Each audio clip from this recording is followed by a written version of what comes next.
जादुई पंछी।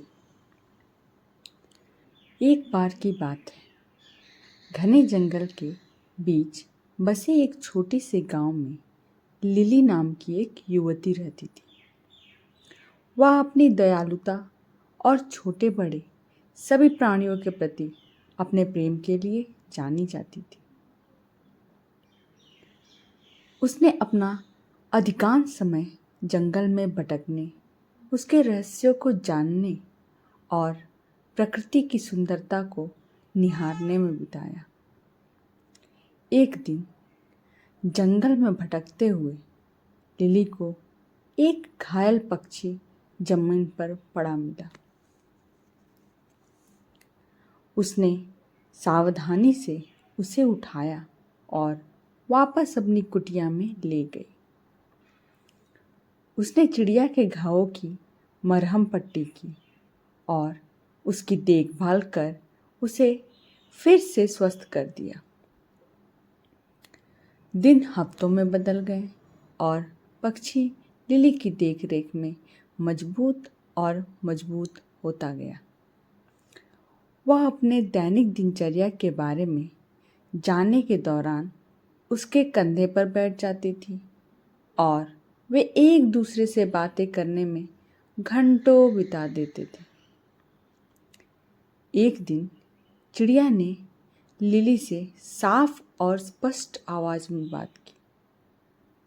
मेरी जान बचाने के लिए धन्यवाद, उसने कहा।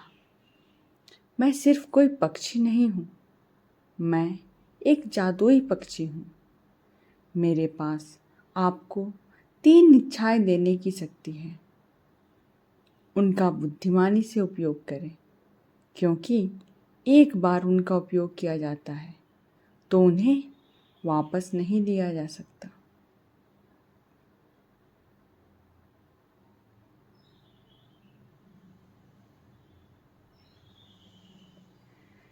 लिली चकित और प्रसन्न थी।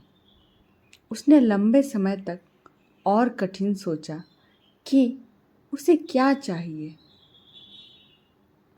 अंत में उसने अपनी पहली इच्छा की। मैं अपने गांव के लिए भरपूर फसल की कामना करती हूँ, ताकि कोई भी भूखा ना रहे। अगले ही दिन गांव के चारों ओर के खेत भरपूर फसल से लहलहा उठे। लिली की दयालुता के लिए ग्रामीण चकित और आभारी थे।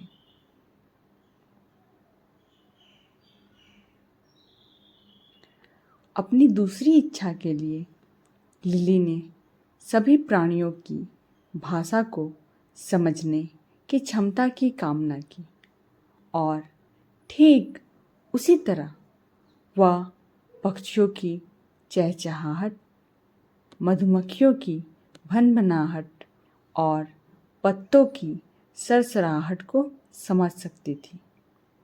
जहाँ तक उसकी तीसरी इच्छा का सवाल है, लिली ने बहुत देर तक सोचा कि वह क्या चाहती है। अंत में उसने अपनी इच्छा व्यक्त की।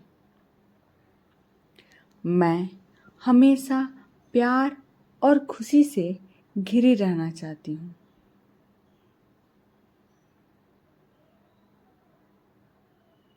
और ऐसा ही था। लिली ने अपना शेष जीवन प्रेम और प्रसन्नता से घिरा हुआ बिताया। उसने जंगल का पता लगाना और ज़रूरतमंदों लोगों की मदद करना जारी रखा। और यद्यपि उसने कभी कोई दूसरी इच्छा नहीं की, वह जानती थी कि जादुई चिड़िया हमेशा उस पर नज़र रख रही है, उसकी इच्छाओं को पूरा करने के लिए तैयार थी अगर उसे उनकी आवश्यकता थी। तो दोस्तों, अगर आपको मेरी ये कहानी पसंद आए तो मेरे चैनल को लाइक करें, शेयर करें और सब्सक्राइब करें। ऐसी ही कहानियाँ लेकर मैं आती रहूँगी।